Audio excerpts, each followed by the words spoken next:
Hi అండి, breakfast series day 7 days breakfast series start చేశాను కదా, ఇదే లాస్ట్ అండి. ఈ రోజు వీడియోలో మిక్సీ జార్ లో రుబ్బుకున్న పిండితో గారెల్ని ఫ్లప్పీగా స్పంజీగా ఎలా తయారు చేసుకోవాలో చూపించబోతున్నాను. జనరల్ గా వడలు వేసేటప్పుడు చాలా మందికి వచ్చే కంప్లైంట్స్ ఏంటంటే వడలు గట్టిగా వస్తున్నాయని గానీ, లేకపోతే ఆయిల్ లో వేసేటప్పుడు విడిపోతున్నాయని, ఆయిల్ ని ఎక్కువ పీలుస్తున్నాయని గానీ కూడా ఇలా చాలా కంప్లైంట్స్ వస్తుంటాయి. సో ఈ వీడియోని స్కిప్ చేయకుండా నేను చెప్పే టిప్స్ ని ఫాలో అవుతూ చేస్తే నెక్స్ట్ టైం నుంచి మీ వడలు కూడా పర్ఫెక్ట్ గా వస్తాయండి.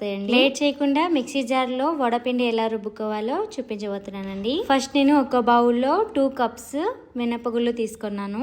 దాంట్లో వాటర్ పోసి నీట్గా క్లీన్ చేసి మళ్ళీ ఒకసారి వాటర్ పోసి ఒక 4 to 6 hours పాటు నానబెట్టుకోవాలి. ఇప్పుడు ఒక చిన్న మిక్సీ జార్ తీసుకోండి. పెద్ద మిక్సీ జార్ అయితే రుబ్బుకోవడం కష్టం అవుతుంది, వాటర్ ఎక్కువ పడుతుంది కాబట్టి చిన్న మిక్సీ జార్ తీసుకొని అందులోకి మనం నానబెట్టుకున్న మినపగుళ్ళని వేసి ఫైన్ గా మిక్సీ పట్టుకోవాలి. ఇక్కడ చూపిస్తున్న విధంగా పిండిని ఇలా సాఫ్ట్ గా రుబ్బుకోవాలి. ఇలా సాఫ్ట్ గా రుబ్బుకున్న పిండిని వేరే ఒక బౌల్లో వేసి 1 hour పాటు పక్కన పెట్టుకోవాలి. ఇప్పుడు ఇందులో 1 టీ స్పూన్ జీలకర్ర, సన్నగా తరుగుకున్న అల్లం, ఇంకా సన్నగా తరుగుకున్న పచ్చిమిర్చి, కరివేపాకు, కాస్త కొత్తిమీర, అలాగే సన్నగా కట్ చేసుకున్న ఆనియన్స్, రుచికి సరిపడేంత సాల్ట్ వేసి బాగా మిక్స్ చేసుకోండి. పిండి కన్సిస్టెన్సీ ఇలా ఉండాలండి. ఇప్పుడు డీప్ ఫ్రై కి సరిపడా ఆయిల్ పెట్టుకోండి. నేను ఇక్కడ 3 విధాలుగా వడలు ఎలా వేసుకోవాలో చూపిస్తున్నానండి. జనరల్ గా ఈజీగా అలవాటు అయిన వాళ్ళు ఇలా చేతితో డైరెక్ట్ గా వేసేస్తారు. లేదు కొంచెం కష్టం అనిపిస్తే పాలిథిన్ కవర్ గానీ ఇలా పాల ప్యాకెట్ ని గానీ తీసుకొని వాటర్ ని అప్లై చేసుకొని ఇలా వడల్ని ఒత్తుకొని వేసుకోవచ్చు.